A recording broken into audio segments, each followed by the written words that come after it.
And we're live.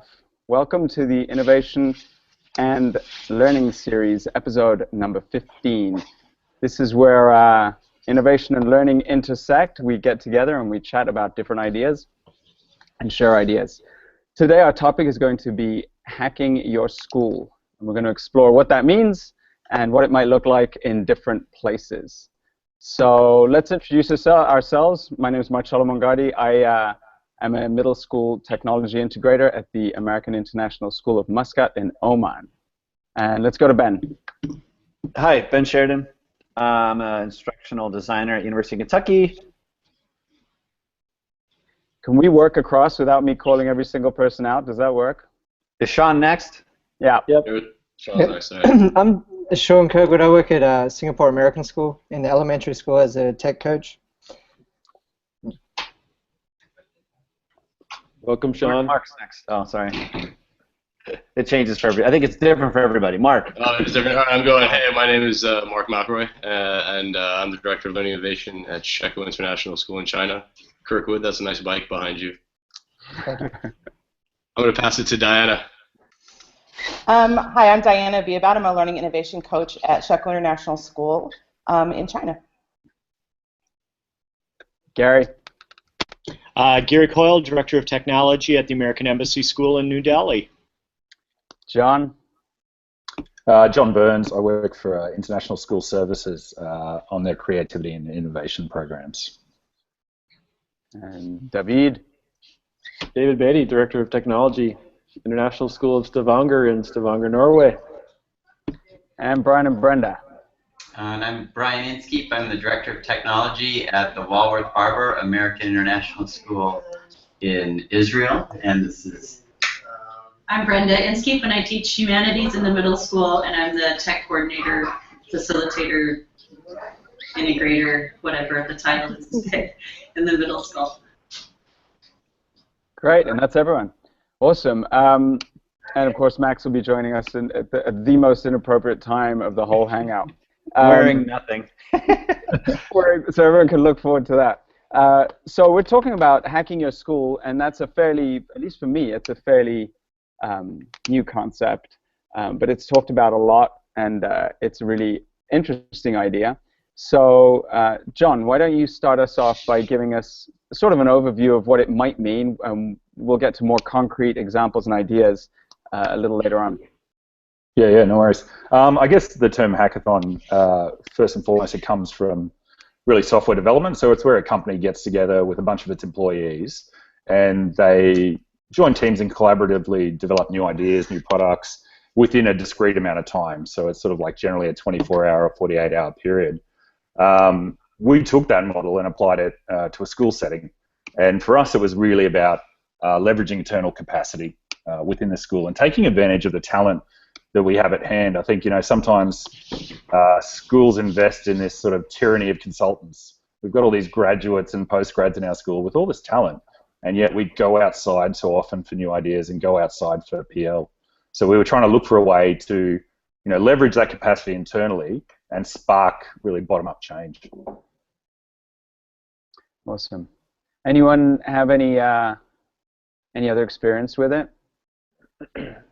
I was in John's session at Learning too, so I've got a little bit of background, but I haven't done the practical side like you guys have. Yeah, I was part of I was a coach at the time, and so my job was really kind of to highlight and push people along. And it was a really cool experience to see the way that the teachers kind of try to tackle their own problems. And I mean, I think if you have teachers that have been in the system for a while and they know what the issues are at school, and they can make that change, that's the empowerment that they need to do it so that they follow through. It was a good experience. It was really cool. So I was going to say, at our school, last summer, we were host to a Hack Gen Y conference. One of our alumni put together the whole conference experience, the 24-hour deal where kids came in and worked in teams, developed an idea, brought it through a model where they had to pitch it to judges and then present their idea on stage. I put a link to it in the document there. Cool. Oh, cool. So it's a framework to sort of incentivize and harness the ideas from within. Yeah, absolutely. And I think it's also good for schools because there's that realization when you run one that great ideas can come from the staff. They can come from within the team. Mm-hmm. You know, typically what happens in school is change is predominantly led and sparked by leadership. So it's great for leadership to realize, hang on a sec, there are these good ideas that we can harness. And it's also good for the staff to see, well, you know, I can have a voice. You know, I can actually be a part in what goes on in the school. So yeah, they're the two big wins, I think, if it's done correctly. And certainly, you know, we had some things that worked really well and a bunch of stuff that I would go back and change if I was running it again. I think Mark actually can probably speak to how they're going to run a variant of it this year too, and Diana as well. So are we talking about it like a sort of hackathon? It's an event. Yeah, for us it was, we took a half day of a PL day, and the teachers who wanted to participate participated in that. So we had basically an afternoon and evening of prep, and then teachers and teams presenting their ideas. So can you talk about some of the things that sort of grew out of the day and sort of, you know, move forward from there with, you know, so people have an idea of sort of what you're talking about, like? So some of the, there were some really kind of, you know, one-person teams with some just kind of basic, simple, not, I don't want to call them simple, but just an idea. One of the big ones that has gone forward is composting at the elementary school. And then others had bigger ideas of making changes, like with homework or, you know, how we do meetings and things like that. So we had quite a range of ideas. And so we tried to set up for the teams to have time to put together their proposals, practice them, and then we had, we called it like a Shark Tank for them to present to and get feedback, and there could be a yes, a no, or we need more information. So you know, as John and Mark said, I think it was a really great experience for both our administrators. We had a parent, we had a student on the Shark Tank, and for the teachers as well. I mean, they really took a risk to step up and say, here's something I think that we need to change with the school, and to give their ideas. And Mark can talk to it more, but we're looking at doing another one later this spring, and we're definitely going to take what we learned from that one and you know, what worked, and then what things that we can incorporate in to hopefully make it even more successful. So what are those, some of those things that you would change, or am I jumping ahead too much? No, I mean, I would say the first thing is the time. We did it was basically a half day. I guess it was kind of a little more than a half day for teachers to work on it.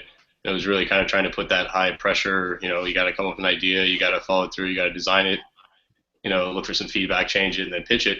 My first change would be to do it in a minimum of 2 weeks or even a month-long period where teachers, because we had group forming that morning, that we had running straight into getting a proposal together and then doing something. And so I would do it for a length of time. I would get kids involved a little bit more, maybe even them having the ability to pitch ideas themselves. And yeah, I mean, I don't know. Some of the big things that, you know, you talk about changing in a school, like changing the way meetings work or the way homework is going to be done.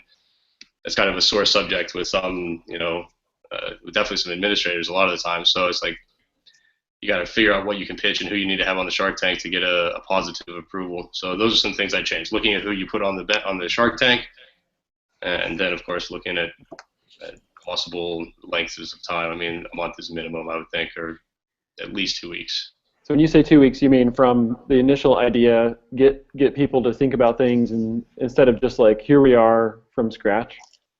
Yeah, I mean, I'd say you give them. I'd say you at the day you open it, you know, you have the team forming idea, and the team is based around something that they want to change, or at least some theme of the school they might want to change. And then, you know, you have so it's some check-in periods, and then there's the event is the presentation to some former Shark Tank or some voting group or someone who has the ability to say yes or no. Yeah, isn't part of the appeal like compressed?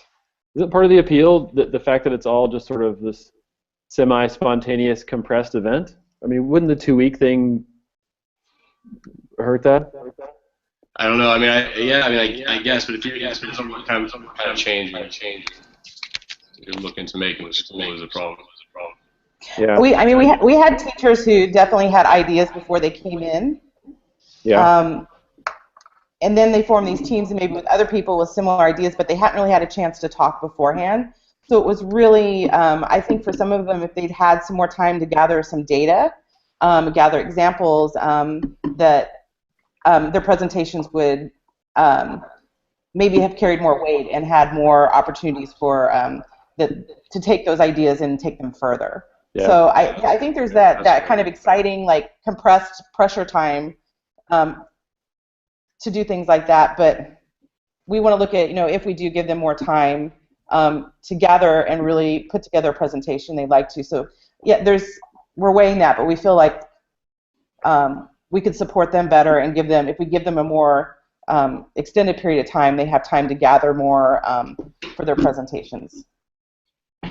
Did you use any sort of a design thinking protocol as part of the hackathon, or are your teachers up to speed with design thinking?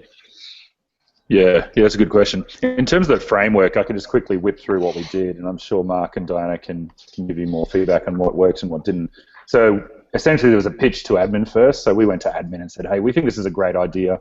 This is why we think it's worthwhile implementing, because obviously, from the outset saying you're going to hack a school, it can seem chaotic, it can seem threatening. So we pitched it to them as an opportunity to really hear staff voice. We then went to the staff and sort of garnered interest. So our team went around and did sort of these really quick interviews with teachers right across the school and said, hey, if you could change one thing in the school or start something new, what would it be? And we put that together into a really short snapshot to really spark interest in other teachers. And then Carrie, as you were saying, we identified a framework for the event. So essentially we said, design thinking is probably an appropriate way to head forward over that actual hackathon event. And so we really drilled staff in about an hour on the framework of, or a design thinking approach. And yeah, that's where I can see Diana and Mark going, well, you probably want to do that prior to the event. Why not front load? Do that 2 weeks before, and then actually run the hackathon as a separate event. Then we got into things like choosing a venue, determining success conditions for the Shark Tank to judge people on, and then we ran the event itself. Yeah, so I can see why you definitely want more time. Without a doubt, you'd need more time. We sort of ran from, correct me if I'm wrong, midday till 10 p.m. was it? I think. Oh, I bet at least. Yeah, it was. People just got really into it. It was supposed to stop at about 8. Yeah, I didn't time any of the presentations. So I would certainly give it more time. The location's really important. So I think someone alluded to it before. You want to have this buzz. You want it to be a really exciting event, and you can sort of feel the energy in the room, and you want that idea of that cross innovation happening between teams. I made the fatal mistake of splitting everyone up. We all got together at the beginning, kicked it off, and then we let teams go off around the school and find their own space. And that was a really bad idea. We should have kept them all central, kept them in the same place, kept that buzz going. So I certainly would have changed that as well.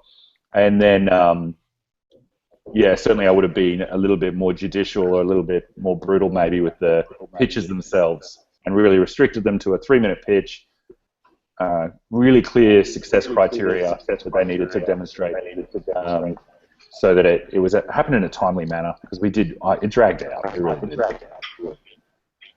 Hey, Mark, you alluded to sort of pitching it to admin, how they're sensitive topics.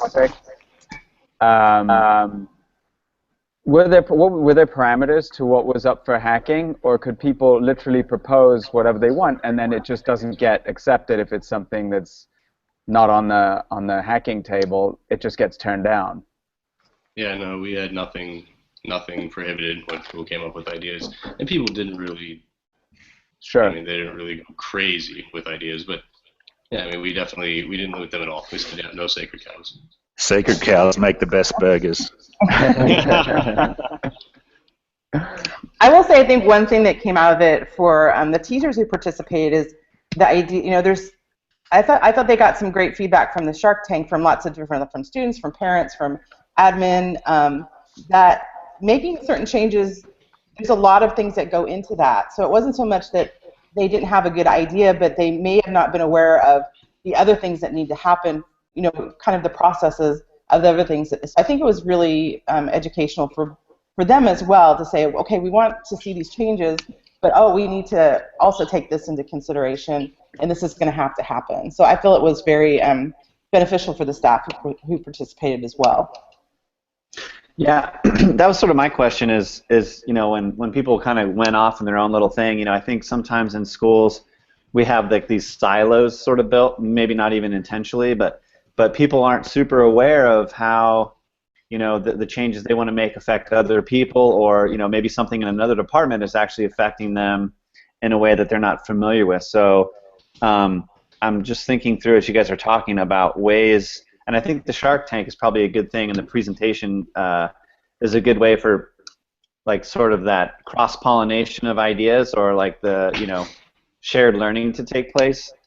So I think it could be pretty powerful for this if it's an I like the idea of the 2-week thing, because the whole purpose sort of behind like design thinking, right, is iteration, and so I wonder if you could schedule in, a set time every couple weeks, rather than sort of like, where everybody has to kind of come together and sort of update everybody else on the current model, and then people can keep giving feedback, so this sort of like loop is built, and people keep gathering feedback from other people, because I guess ultimately the users in this scenario are all the teachers, right? Because we're all in the same school, and students, right? So yeah, I think it sounds super interesting to me.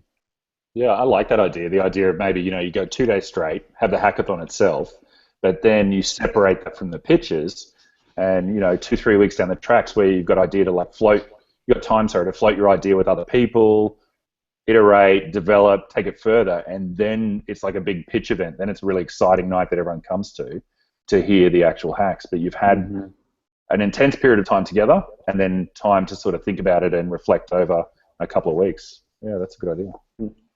Yeah, I know some of the groups, I think if they had time to maybe do some surveys or gather some data, I think that would have really helped their the case that they were making as well.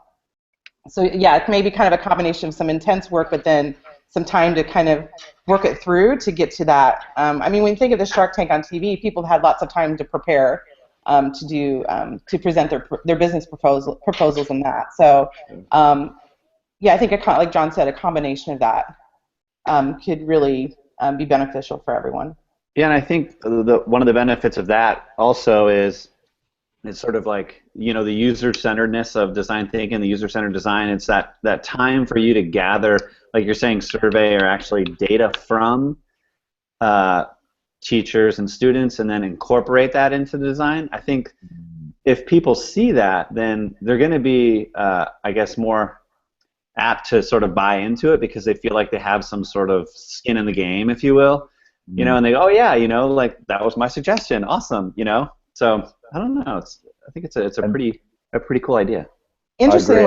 We had one team. We had one team that actually even they pulled themselves out of the hack, because the more they talked it out, they're like, okay, this is something that's going to have to be done down the road. We're not ready for something like it was related to doing report cards, and we just don't have we don't have things ready to do that yet. It's something that's coming down the road. So even coming to that realization of this is something I like to do, but maybe it's not going to work yet, or this is what's going to have to happen down the road for it to happen. So I think there's some really great conversations that happened amongst the teachers as well. I think we had about a 40% hit rate in the end. So on the day, about 40% got through and approved.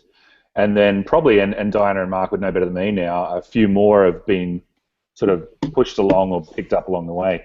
Just going back to your point, Ben, about that empathy piece and user as center, that's where I think we were a little bit disingenuous, because fundamentally we're talking about working with young people and young learners, yet we didn't really involve them in this process. And so what we did, we tried to sort of, even as an afterthought, we went, oh shit, so what we can do is we get them to Skype in and FaceTime into the conversation, and could be interviewed on the day during that stage. And so a couple of people took advantage of that. We had a couple of kids on site. But I love that idea that Brian and Brenda were talking about. Why not, like, at grassroots, have the kids there, or an event even completely focused on the young learners in our school rather than the teachers, or a blend of the two.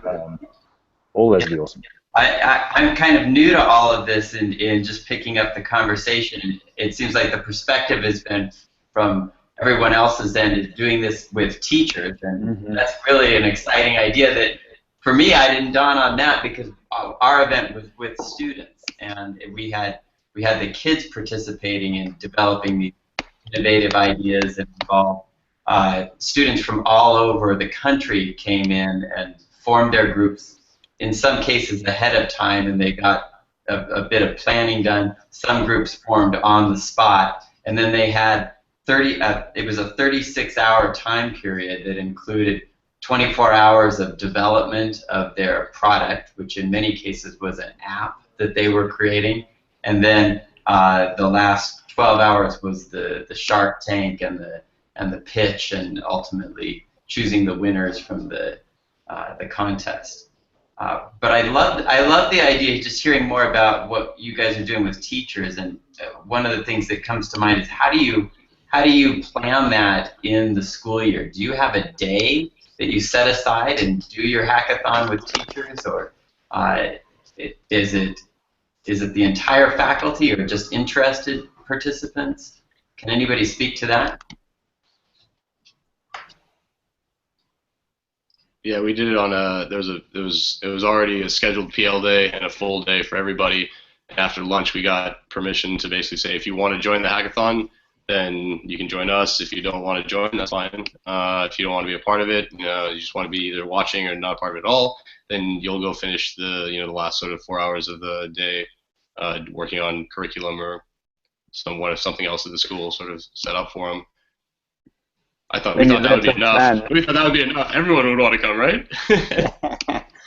Free food. Did you get a pretty good amount of participants? What was the percentage of your faculty? I don't know. John could probably speak to that, I guess. I reckon a third. Okay.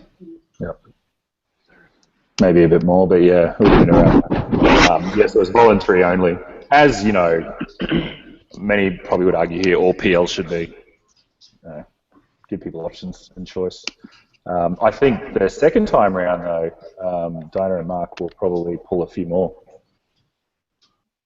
And Marty, too, who's not on the conversation.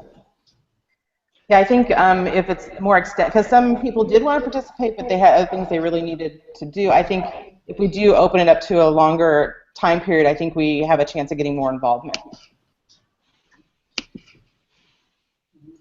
Yeah, and I never thought of the idea of actually getting the idea together, the group together, and getting the background information. And then maybe just the excitement of the hackathon, where the pressure situation is you come show your final prototype, and then everyone's in the same room, kind of modifies what your idea is, and then you make the pitch. That sounds like that's the way we should do it, Dinah. Okay. Yeah.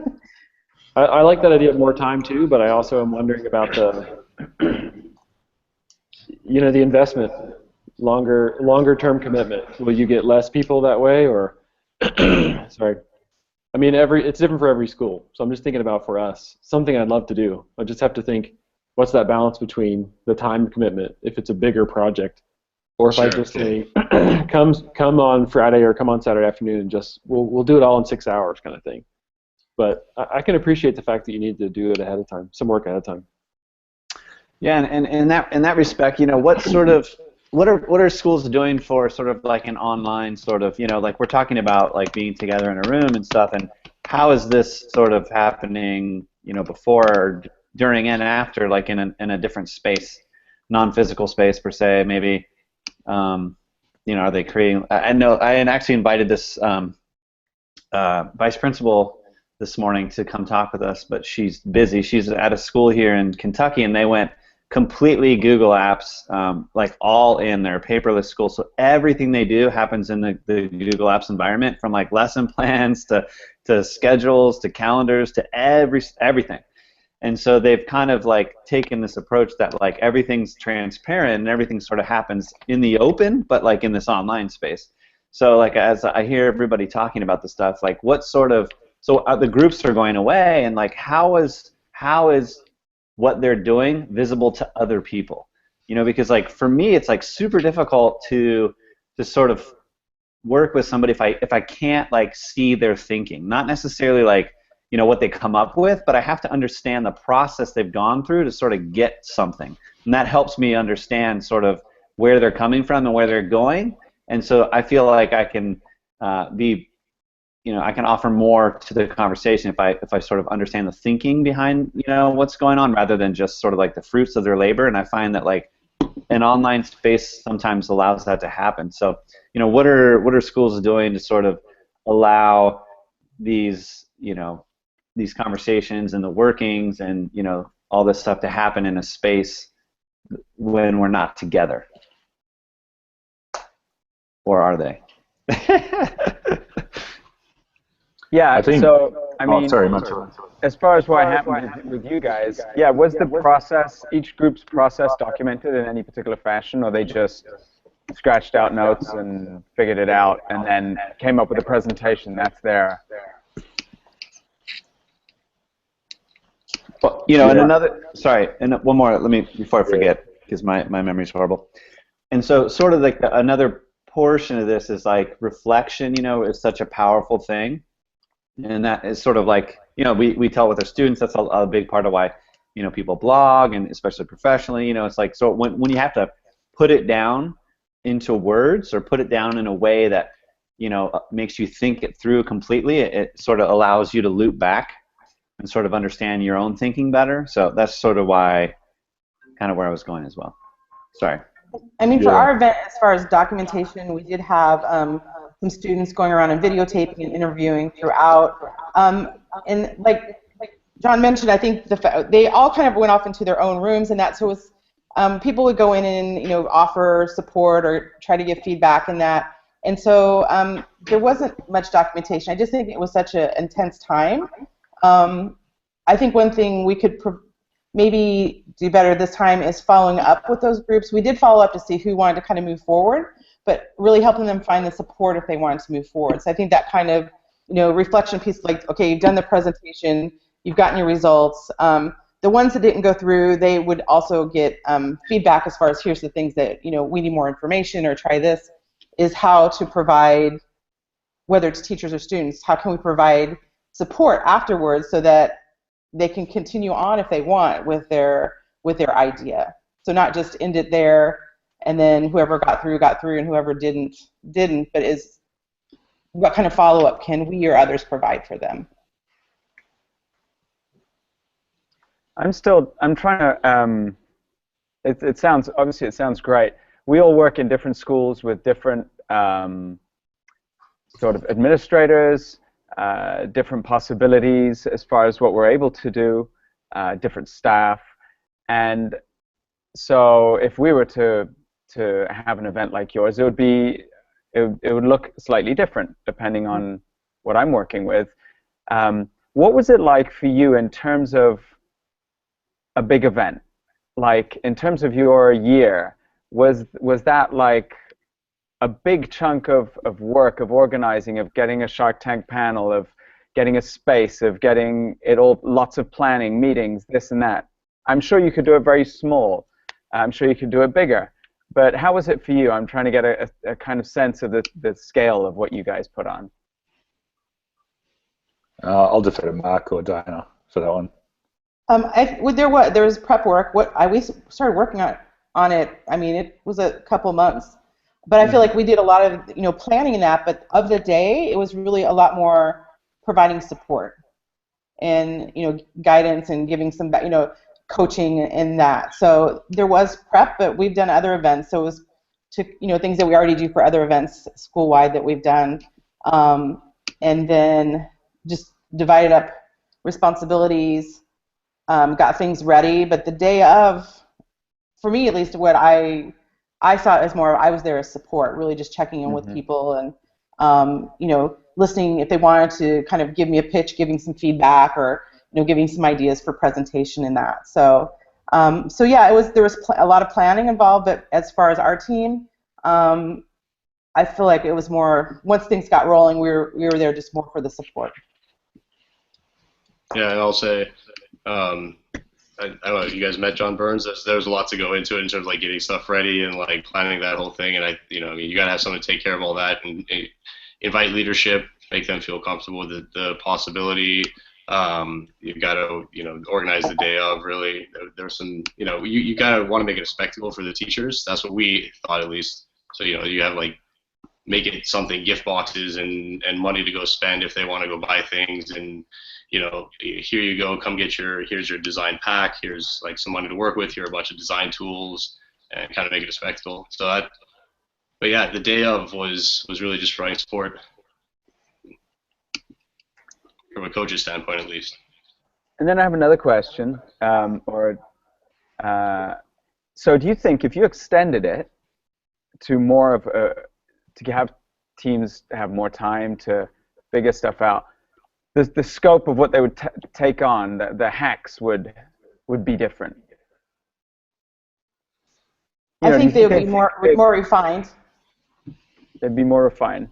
They may, like, if it's a really big thing that they want to, make changes to, then maybe as they go through, they can refine it into really make it very practical and that's where if you can get the data and get the time to really drill down to what's something that's really manageable that would be acceptable, to start making a certain change. Mm-hmm. Yeah, and they'd get more time to focus on the product itself.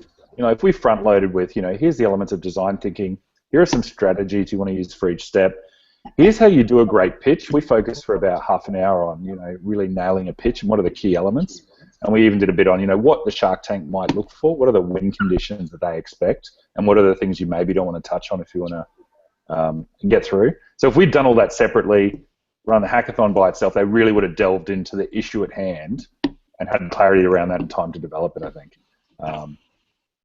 Yeah, and then I think just listening to you guys talk and running around in my head, I think there's definitely a lot to be said for breaking it up, like not having this drawn-out event that runs for months, but a bit of preloading, solid, exciting event to really do all the hacking itself, and then a pitch night to really let them shine.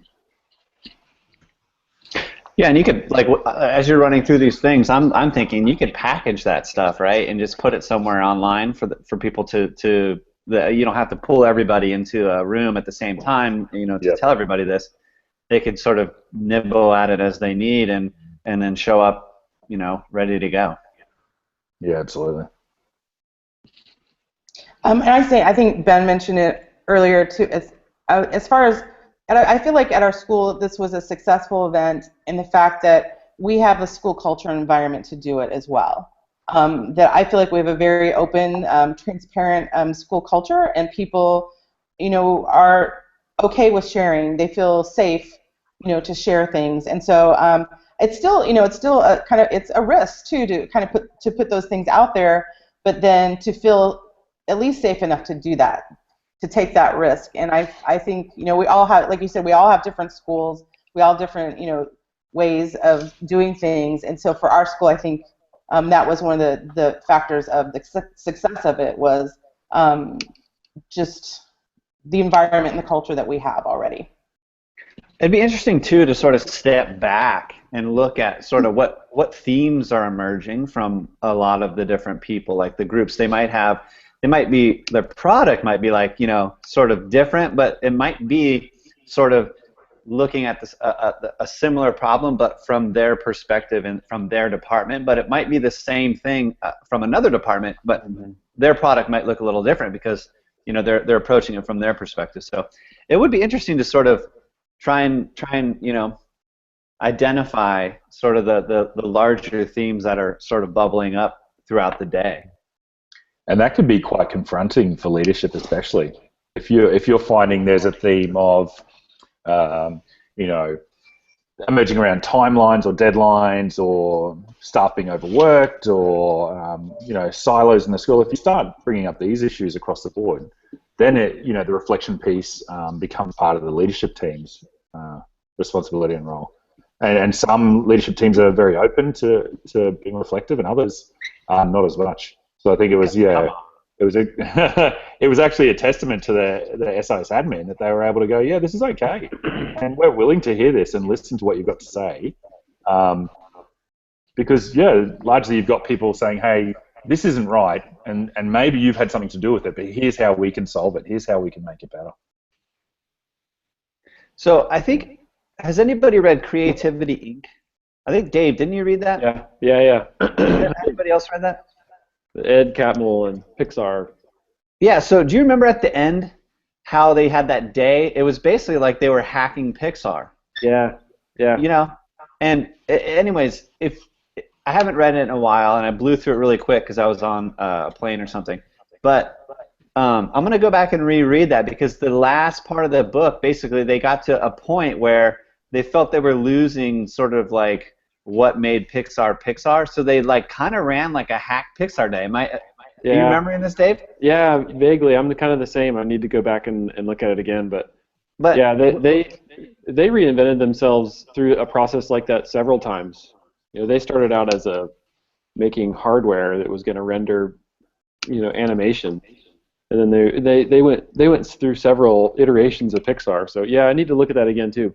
Yeah, because at the end of the book, and it's almost like a little tedious, but it literally is like a recipe for how to build a hack day for, and they structure it and they break it into groups, and the different groups have different themes, and they actually they make them document all this stuff. They give them sort of like a structure to operate within, but within that structure they can sort of, develop their own stuff, and then they come back, and it's pretty, my mind was like reeling. I was like, whoa, how did they even come up with this?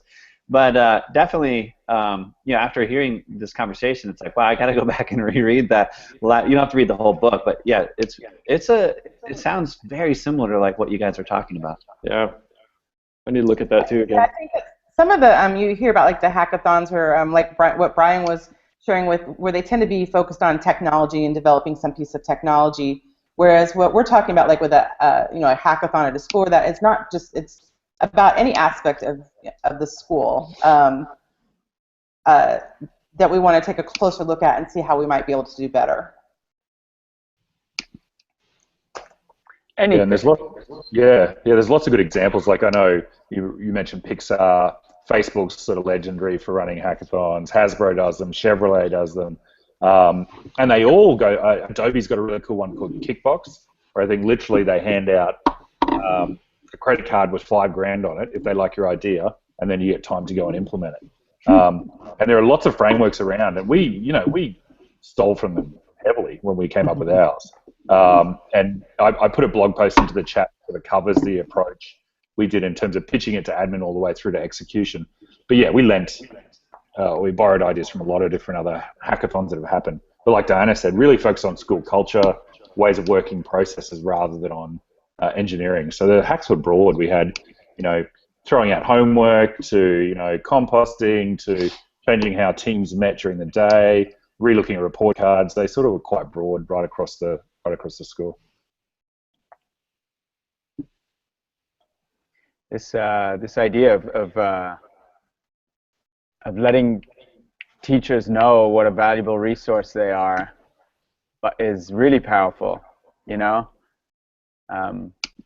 like it's a very organic way, a true way of showing them that, because you're asking them to give you ideas that you will implement if, that's powerful. Yeah, and it just shows you value them as professionals. Yeah. So often we brag about we've got this many postgraduates and this many masters and this many doctorates, and yet change comes to a school and we outsource straight away. You get someone in for the day, we get someone to come in 4 times a year. I know it's probably doing all of us out of jobs because we all probably consult in one way or another to different groups, but you just don't need consultants all the time. Use them sparingly and when they're needed, but otherwise look internally. And just empower your community to be involved in the change that's going on in the school.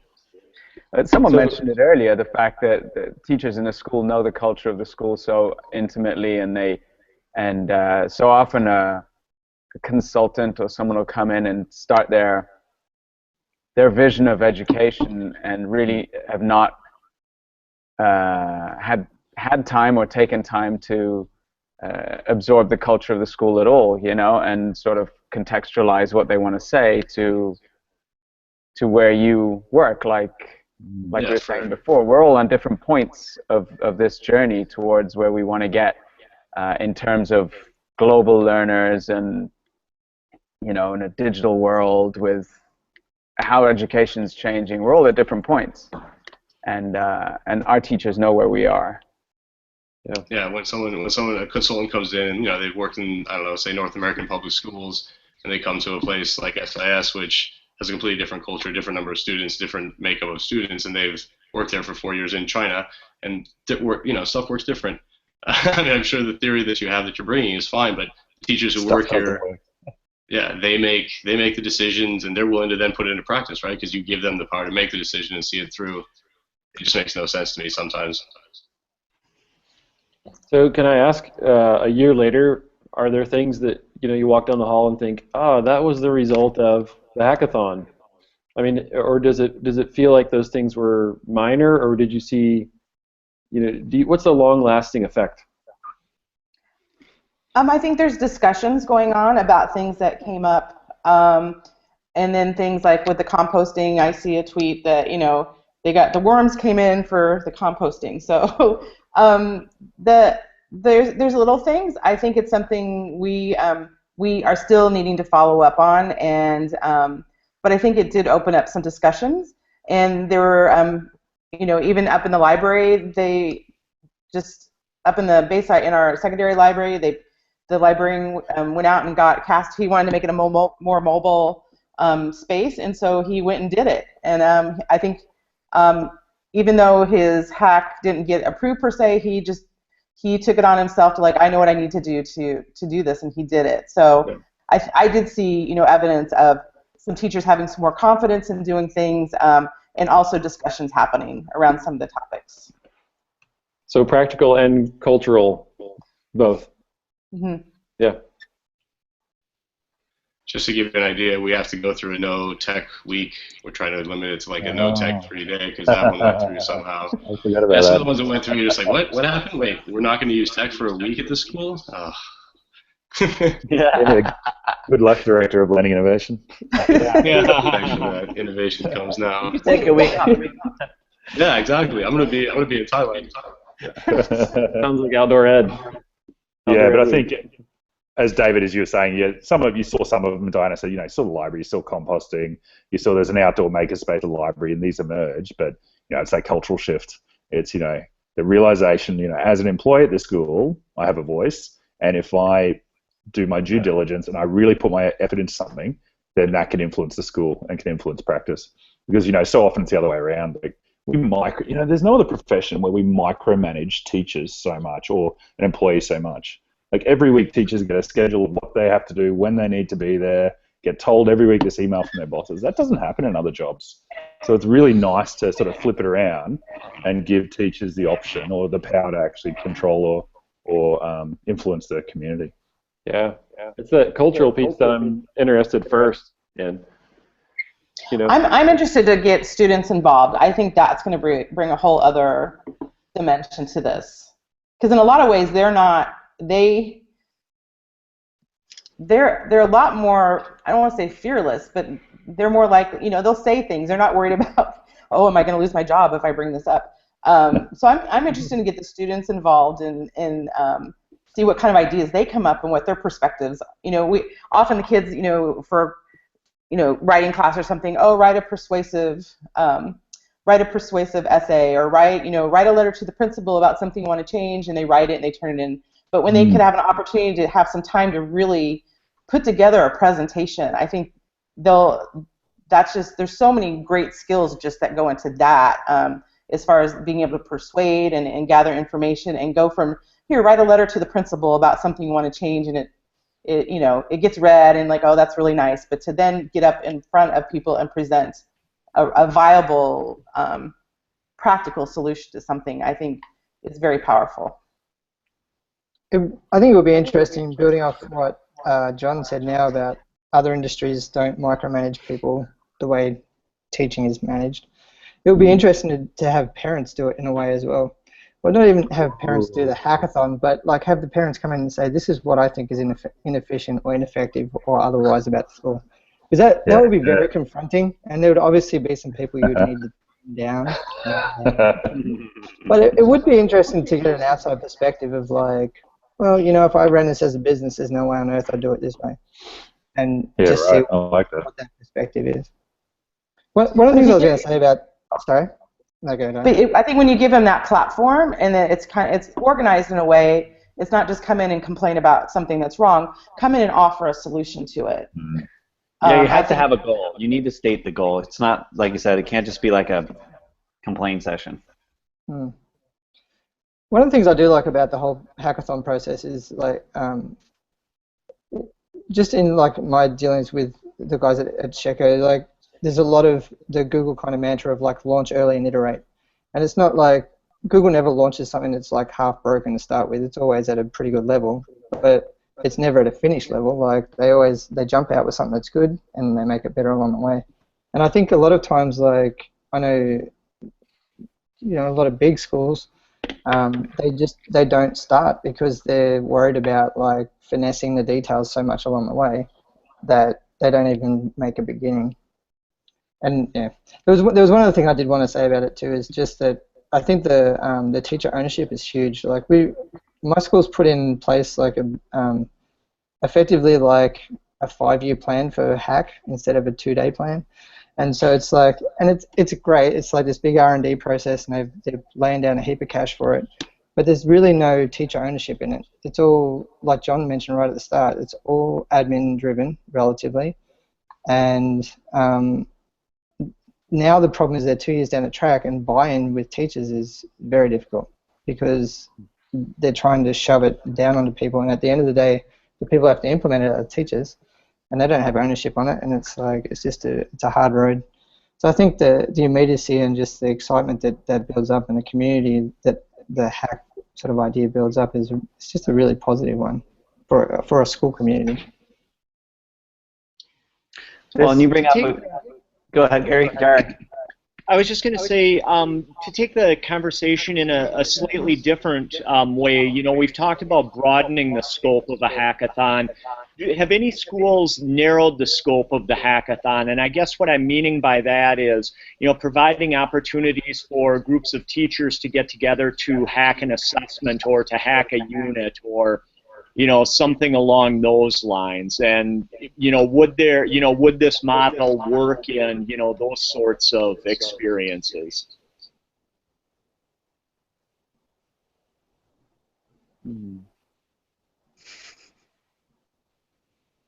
I think that's a great way to look at what's happening within our schools on teams or in divisions. Are people given an opportunity, like you said, let's look at our assessments and let's take it apart and see what's working, what's not working, and come up with some other ideas. I think that could be applied to smaller scope issues within a school, or looking at, we talked about homework. Okay, let's look at homework. Let's address this in kind of a hackathon way, as far as let's all just throw out our ideas and have some data to back it up, and not just sit around and this is what's wrong and here's what the administration thinks we should do. So I definitely think I hadn't thought about that, but as we look at other things within a school, particularly if you're a much larger school, maybe you do it in different pockets or different with different groups. Yeah, so if Gary, you really, sorry.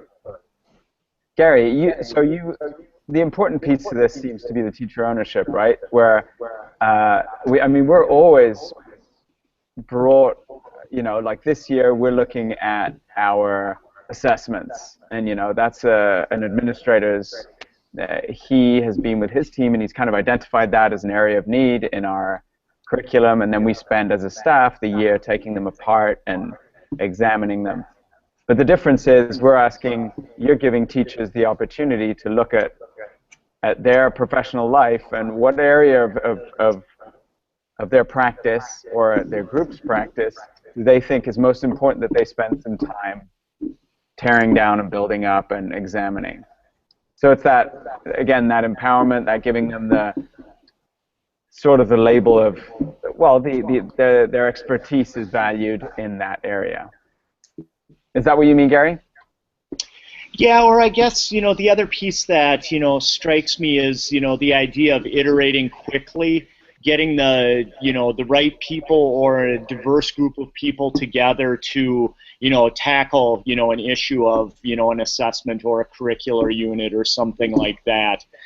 So rather than, spending, time during the development cycle that most schools have, providing opportunities, along the way to, reinvent on the fly, so to speak. I think our school, for example, is on a 4-year curriculum review cycle, and, in some cases that's probably too long of a lead for, certain content areas and stuff. So, would this be a way of energizing teachers and, keeping things, fresh and pertinent? Yeah, and that's where even something like a design thinking process in itself would be quite valuable. Yeah. Or if you took and you could steal these all from like a software design mentality or life cycle approach, where you just applied a design thinking or a waterfall model or a prototyping approach to that unit. So you knew people were working through all those stages. They got to the stage where they iterated, and you could make it more rapid. Part of me feels that the essence of a hackathon comes back to what a few people have said, is that ownership and that empowerment. And to get that, people have to generate those ideas. They have to come up with themselves rather than, okay, guys, you have to hack your grade 4 math unit on CERDS, and we need it done by the end of this week. But Gary, that reminds me of the design thinking protocol that we practiced a couple of years ago, and we took some of those people took a unit and we did the design thinking process with them. So Ben, you were there too. Yeah, so wasn't a I was hackathon. gonna say, It was the design thinking protocol Yeah. and process, but it wasn't the hackathon because, like John's saying, they didn't think of it. We just used that process for them to renovate that unit. Yeah, and I think, I teach a design thinking class, and sort of like the goal is for them to actually design think a unit, or something that they teach in their classroom or that they teach, as a grade level and whatnot. So they're sort of kind of doing what you're talking about, Gary, and they run through the design thinking process, but it is like a micro sort of thing. It's not really changing structure of how they do things. It's more just changing the structure of the unit, within the existing structure, what's kind of going on. But I'm one wondering question. Sorry, go ahead, Diana. What Gary was saying too, as far as sometimes having that, the concept from like a hackathon where you have a time, a little bit of that pressure of time, because sometimes they're saying, yeah, we could look at this throughout the 6 months or a year, but sometimes maybe we just need to take a half day and just sit down and just really try to dig in and figure out what we want to change. So I think, I don't know if Gary, if that's what you're referring to as well, but I could see that, because we've even talked about that with some things of like, we tend to kind of string things out, like, okay, we'll meet once a month on this, and when really, maybe if we just got together for an afternoon and just use that design process, use that kind of, let's, throw out some ideas, present them, choose one, and go for it. I think there's value in that as well. Some things do need to take a longer amount of time, but sometimes having that kind of pressure of time, a certain time, we're going to get this, can produce, really get to the meat of it and that. So that's what I was thinking with that as well. Yeah, like constraints can breed creativity, and like part of that, if you some design cycles have a time limit, right? So you say like I need 75 ideas in like 5 minutes, and so people just start throwing everything out there, right?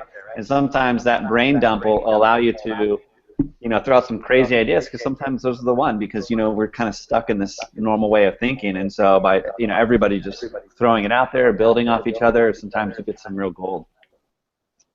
Something Sean, that's sorry. Go ahead. I wanted to know, you talked about you're in the second year now, and there's not a lot of buy-in from teachers, and what process did the school go through to come up with the ideas that they put forward? Was it completely admin, or was it surveys that they gave, or is there some sort of observation protocol they used, or do you know? For us, we basically did that quick sort of whip around with the videos and generated that piece to spark interest, and then we surveyed all the staff. And so we had a whole range of categories that they could. I was asking. Oh, sorry. No, that's okay, because Sean was talking about how they have there's this 5-year thing, and he said that. Okay. I said Sean, not John. My bad. Yeah, sorry. Sean. So they came. Sorry. Not that I don't agree with you. Well, I kind of missed part of that. I imagine it was basically like John was listening and Sean wasn't. Basically, what happened at our school was our superintendent changed over, and the board basically gave him a mandate to invigorate the school and change practice and go forward. So he basically implemented this process, and it has been it's really starting to get traction now. But like I say, we're like in the 3rd year of it. Like we're 2 years down, and we're in the 3rd year of it, and it's been really great in a lot of aspects. But I think in terms of like immediate results and change in school, it is like someone said before. Changing school and practice and community is very difficult. But I think I personally like the idea of like the hackathon building that immediate kind of like the group think and the positive intent and all that sort of stuff. I think that's really good. Whereas like what happened with our program, at different times there was like people were kind of suspicious about who was involved and like what the ideas were coming up, and everything was positive. Like there's all these really good things that are coming out of it, but you know, there've been these like hurdles along the way that probably could have been avoided if it was done in perhaps a slightly different way. But it's also a very long process. You know, it's not it doesn't bring about change necessarily quickly, but perhaps it'll be more permanent at the end of it. But it's yet to be seen. It'll be interesting to see how that continues to change over time. Something, Sean, you brought up parents earlier, and I'd briefly thought about how parents fit into this, how they can fit into this, and that'll be an interesting sell to admin. But I think then another powerful feature of what hacking your school is, that it's what Diana mentioned, is that it's a forum to voice or to find problems or areas within the school that you feel aren't working particularly well. But then part of finding the problem is also you need to propose a solution. That's part of the whole thing. And so it does give voice to people who perhaps are disgruntled or not happy with the way things work in a certain way. Did you ever see any of that energy come out? Or, I mean, it's not a bad energy. It's a good. You know what I mean? We did, yeah. They did have some workshops, but a lot of it has been kind of what John mentioned before about consultancy. What a lot of it was based on was people going to visit schools in other places and basically looking for schools that were doing innovative things, and which is fine. But like John said, you know, when you go to recruit, particularly like, you know, any of our schools, like you get a lot of people who apply and a lot of people who have a lot of experience from a lot of schools, and going and spending half a day in like Sheco International School or anywhere else, or, you know, somewhere in Australia or whatever, is fine, but it doesn't give you an appreciation for what happens over the course of a year. Whereas you have people in the school for sure who are coming from schools that are probably in their element, like not necessarily over everything, but maybe like in math or in STEAM sort of development, whatever, are probably doing really amazing things that you could lean on those people for that information, rather than necessarily sending a team of 5 to like Chicago and spending 30 grand on like that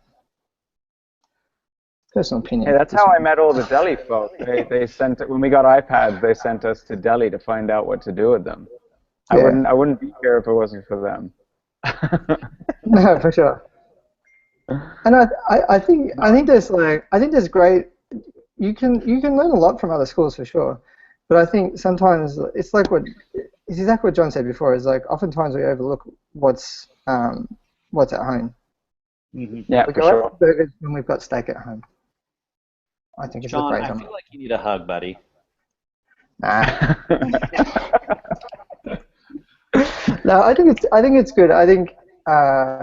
Come on, come here. I'm right here. Come on, Yeah, lean in. I don't know.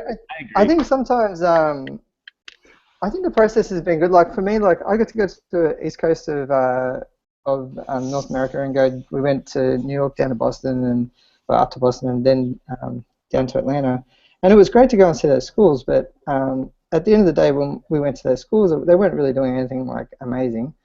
There were some schools that other people went on these trips to go to, and they were doing cool things. But I think in terms of bang for the buck, like it costs a lot of money to send people overseas and do all that sort of stuff. Whereas like a hackathon is something that like could probably like generate like really similar ideas, because people are so connected these days with everything, the internet for instance, that ideas are kind of pervasive, so you don't necessarily need to travel far and wide to be able to go and see them for yourself. It's nice to do that, but it's not necessarily necessary. Yeah, I totally agree, Sean. But I think also kind of Marcello's point was that like sometimes that face-to-face sort of time really allows you to connect on a different level, and so that I think especially like sort of that trust sort of builds when you have that leisure time and maybe have a couple of beers or some coffee or whatever and hang out and just sort of like you can talk in a more informal way and sort of talk about crazy ideas or things you might be frustrated about this aspect of your school or maybe super pumped about this aspect of your school and it'll in that informal way by being in the same space with someone sort of allows that sort of relationship to grow. I mean, I think I've spent time with every single one of you guys here, and then when Marcello said that, I would never be here if it wasn't for that, and it's like, actually, you know what, like, that's totally true, because I've hung out with, all of you guys, not that we don't like Marcello, I mean, myself, I'm talking about myself, like, the reason that I get so pumped and so excited about this is I know more about you guys than just sort of like that surface level about, like the geeky school stuff that we all talk about. I definitely have that sort of like more deeper connection, but I understand I totally understand what you're saying. Like, why send 10 people off when we have the talent and the sort of even the vision at our school already. But I do think there's something to be said for sort of like going to these conferences and stuff, because I feel like over the course of my sort of career as a teacher, like the conferences that I attend and events and stuff have really been super beneficial, like over time, because I have met so many people and developed my like I know now, like, if I want to know about this, I'll contact that person, and since we've actually had beers and sort of made that relationship, they're more apt to actually like not ignore my email or respond or forward on something or even connect me with someone else, or I'll connect them with someone else. So I definitely think there's got to be space for that sort of, send these people off and everybody get together and think. Because the physicality of just being at school sometimes can be heavy on your sort of mindset. You know what I mean? And when you are in a different space, you're kind of free from that. Yeah. I think I'm going to add one more thing to that. I agree with you entirely, Ben, because I think like when I think about the network that I've developed over the last 4 or 5 years, in the time that I've been in Singapore, it's been amazing. And I think you're right. It's a community, like in particular the EdTech community is really strong. I think sometimes like classroom teachers really miss out on that. Like there's not the freedom or the autonomy for them to be able to do that. And I do wonder how that can be fostered in some way. It's not easy because that's another episode. It is another episode. Yeah. It's an interesting one, and one that sometimes like Twitter feels. But I feel like when you're in like a tech coach or an admin role, it's you get this amazing freedom and these amazing opportunities to meet really cool people that can help you out. One thing I'd like to say, what Ben was saying, the whole, and this theme has come up through this conversation, is that, taking advantage of the people we already have on staff, but you need people on staff who can do that, who can cultivate that and find the people and provide opportunities for them to do it. Because you can have an amazing wealth of knowledge and experience on your staff, but if you don't have some people to pull that out, that's, I think, the challenge for some schools, is to have the coaches and the administrators and the leaders to help to take advantage of that wealth of knowledge and experience you already have on staff. And I don't think, just go back to your point, Ben, they're mutually exclusive. I don't think, we only go overseas to events or we only stay in-house. Problem is right now, all we do pretty much is engage consultants and go overseas or go outside. There's not much internal development. So there's just so much room for it to happen.